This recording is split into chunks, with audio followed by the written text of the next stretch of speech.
batia, agora sou martelo, bato nele todo dia. O Lula foi absolvido. Muita gente brava, algumas pessoas, ou muitas pessoas, não sei, felizes aí. Eu vi que na casa de detenção lá, os presos fizeram festa, né? Mas e aí?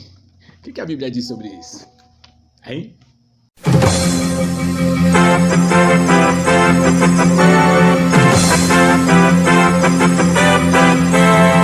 Cara, o ministro Edson Fachin absolveu o Lula dos processos da Lava Jato, não é? E a gente vê que tem muita gente brava pra caramba com isso. Eu vi uns caras no presídio fazendo festa. Na verdade tem bastante gente aí que acaba que ainda simpatiza, né, com o presidente Lula, acha devedor de alguma coisa. Mas o que a Bíblia diz sobre isso? Cara, tudo que a gente quiser saber, a gente tem resposta na palavra de Deus. Cara, o Lula roubou, ele deixou-se corromper ou corrompeu os outros, ele é ladrão e tal. Cara, mas olha só, acontece que juízo de valores tem mais a ver com questões sociopolíticas ou socioculturais, não é? Questões de cunho ideológico do que realmente de caráter, não é? Às vezes a gente pode ter um caráter ilibado, mas por questões ideológicas a gente acaba tendo simpatia por um ou por outro. Veja só, vamos pegar o Bolsonaro, o Bolso, olha só. O Bolso todos os dias ele fala, não é? Conhecereis a verdade vos libertará. Mas a verdade para ele escraviza. Por quê? Porque quando essa verdade ela se trata de acusações aos seus filhos, ele o que faz? Ele fecha os olhos, ele fica nervoso, ele não... A verdade não é libertadora. Por quê? Porque a verdade que ele está falando, que às vezes é só um estado de consciência, na verdade é o próprio Cristo. A verdade que liberta é Cristo. Jesus ele fala, olha, eu sou o caminho, a verdade e a vida. Então a gente tem um crucifixo lá no Congresso e um monte de ladrão. Os caras mentem o dia inteiro, lá, a maioria. Sabe? A gente fica... Teve um tempo atrás, tinha uma discussão por causa da nota, né? Que queriam tirar o Deus seja louvado e tal. Só que, mano, a maioria das pessoas, elas se deixam corromper, sabe? Elas fraudam o imposto, sonegam. Quantas vezes a pessoa às vezes pega um troco errado e deixa que a caixa se ferre lá, fala, Deus me abençoou e tal. Enfia o Deus seja louvado aqui no bolso e deixa a caixa do mercado lá ter que pagar a conta, não é? Então, você percebe que na verdade, a gente está muito longe, não é? Quando fala, o Brasil é um país cristão. Não. A gente está muito longe de ser isso. O Brasil é um país religioso, ou não é? Mas aonde existe a religião da barganha. Não é? Olha só, é muito louco. Eu vou falar uma coisa pra vocês. Cara, eu converso com Deus todos os dias. E a maior parte das vezes que Deus fala comigo assim, hoje eu fui no mercado, fui comprar algumas coisas lá no mercado e tal, comprar algumas coisas pra mim, pra minha filha e tal. E aí quando eu passei tinha uma senhora sentada. E Deus me falou, cara, pega alguma coisa pra essa mulher comer que ela tá com fome. E aí eu fui, fiz toda a compra, tal, que eu precisava, vim pro caixa. E quer saber, cara, Deus tinha me falado até o que era pra eu pegar. E aí quando eu cheguei no caixa eu falei, caramba, mano, esqueci, mas eu acho que ela nem tá lá. Aí eu fui olhar ela sentadinha lá. Aí perdi a minha vez na fila, voltei lá, comprei a parada e trouxe pra senhorinha, sabe?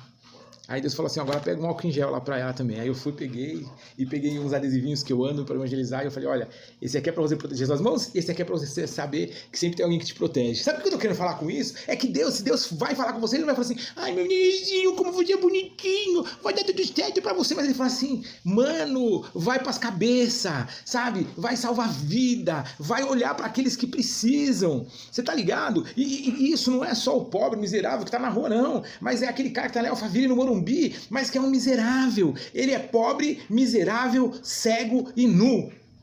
Quando João ele escreve para a igreja de Laodiceia e ele fala que a igreja era pobre, miserável, cega e nua, ele estava falando de uma igreja que era localizada numa cidade importante, era uma igreja rica, localizada num lugar onde eles tinham descoberto um colírio sensacional. Eles descobriram poderes curativos na água lá e tinha uma faculdade de medicina e os caras descobriram um colírio top, sabe? Além disso, eles tinham habilidades no tingimento de tecidos. Então eles tinham uma indústria de confecção vasta. Mas olha só, para o Senhor eles eram miseráveis, eles eram pobres, eles eram cegos e eles estavam nus.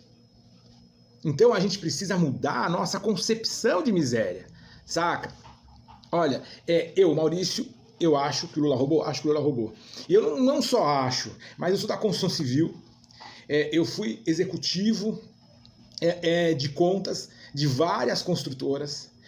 Assim, todas as obras do PAC eu tive participação, e eu vi o quanto dinheiro foi desviado, o quanto de roubo foi feito, assim, não tem como eu falar, não, cara, o cara não roubou, não, ele não foi corrupto. Mas o que eu tô falando é que isso tem muito mais a ver com uma questão cultural hoje do mundo. Se você pegar, por exemplo, o Estatuto de Fundação do PT, cara, pros caras, os fins justificam os meios. Maquiavel puro lá. E para muita gente, e isso está certo. Por quê? Porque os caras criam estratégias e questões culturais. Saca? O marxismo cultural, eu falei num outro vídeo, fiz uma introdução a ele é real. E os caras têm uma habilidade de se organizar e de implantar isso enquanto a igreja fica perdida. Sabe por quê? Porque os caras têm uma identidade. E a igreja não. Infelizmente, a igreja de Cristo, ela é vira-lata. Olha só, vamos pegar a igreja no Brasil no âmbito político. Esses caras que hoje apoiam o Bolsonaro são, assim, ardentes apoiadores do Bolsonaro e atacam o Lula. Eles, cara, eram fãs do Lula, não é? Sabe, você via os caras ali babando no Lula. Sabe o que é isso? É falta de identidade. A igreja cristã, ela não tem uma identidade, ela é vira-lata. Sabe por quê? Porque ao invés dela ser transformada, sabe? O apóstolo Paulo ele fala, não vos conformeis com este século, mas antes transformai.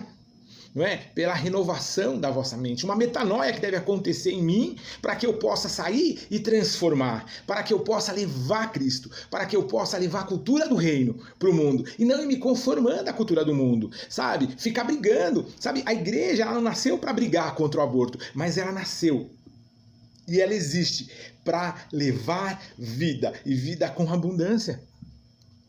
A gente está num mundo mau e eu tenho que atacar o fim e não as consequências. Porque se eu ficar só atacando as consequências desse mal, eu vou ficar correndo atrás do rabo. Mas se eu ataco o foco, que é o pecado, se eu ataco o foco, que é o diabo, se eu ataco o foco, que é a falta de conhecimento de Deus e do seu reino, cara, aí eu consigo transformar, sabe? Então, assim, olha só, o que eu tenho que fazer pelo Lula hoje? Eu tenho que orar pelo cara, sabe? Para que o Senhor converta ele. O que eu tenho que fazer pelo Brasil hoje? Eu tenho que orar pelo Brasil.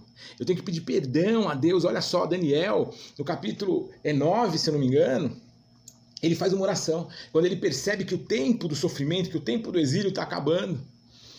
E aí ele começa a orar, porque ele fala, por que não acabou ainda? E ele entende, cara, falta arrependimento. E ele ora, e é linda a oração dele que ele fala, Senhor, a ti cabe o juízo, e a nós o corar de vergonha, porque temos pecado contra o Senhor, nós e os nossos filhos. Se a igreja, se o cristianismo hoje é o maior número, está em maior número no Brasil, tem alguma coisa errada. De quem é a culpa? A culpa é minha, a culpa é tua, mano. Entendeu? É isso. Beijos.